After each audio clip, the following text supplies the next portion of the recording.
you're not going to feel it. It's only because the form has deceived you that you feel it. Okay, Jan's turn. What can be equal to the truth and yet different? Murder and love are incompatible. Yet if they both are true, then must they be the same and indistinguishable from one another. So will they be to those who see God's Son, a body. For it is not the body that is like the Son's creator. And what is lifeless cannot be the Son of life. How can a body be extended to hold the universe? Can it create and be what it creates? And can it offer its creations, all that it is, and never suffer loss?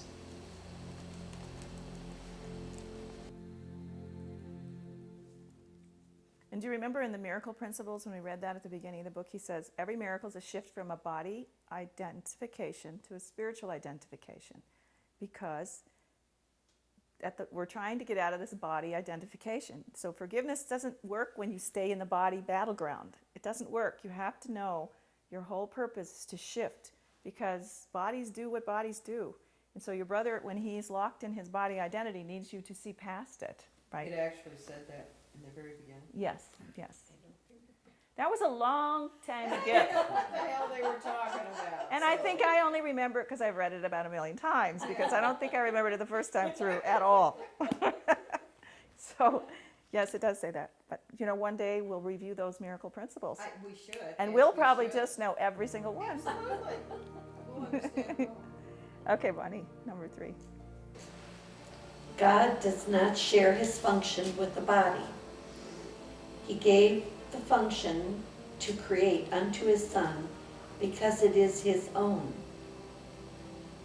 It is not sinful to believe the function of the Son is murder, but it is insanity.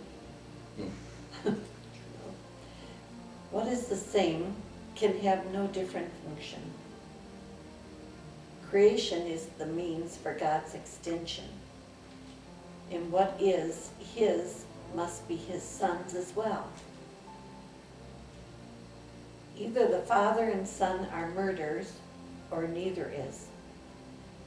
Life makes not death, creating like itself. Well, that is a really good paragraph. It was wonderful, except it still brings up problems like if something doesn't have form, I have a hard time really getting it or keeping it. If it doesn't have form, all it means it's an idea. Now, you can hold ideas.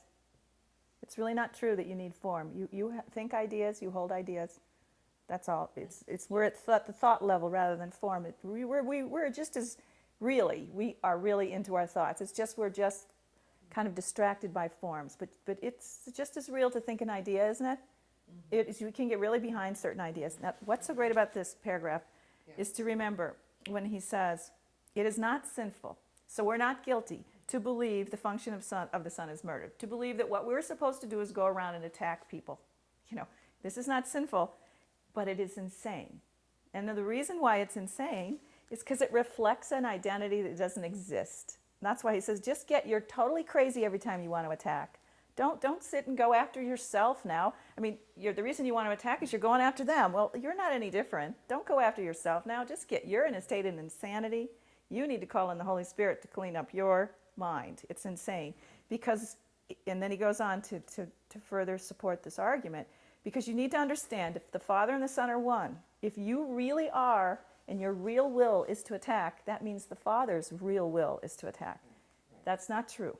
Neither is true.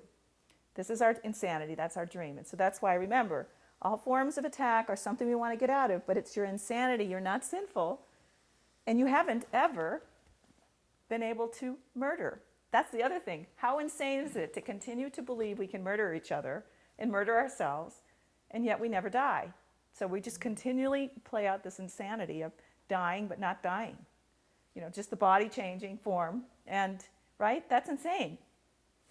And we get all upset and attack people who, like you said, someone who really murders is worse than you thinking of it. Well, actually, neither of them are real.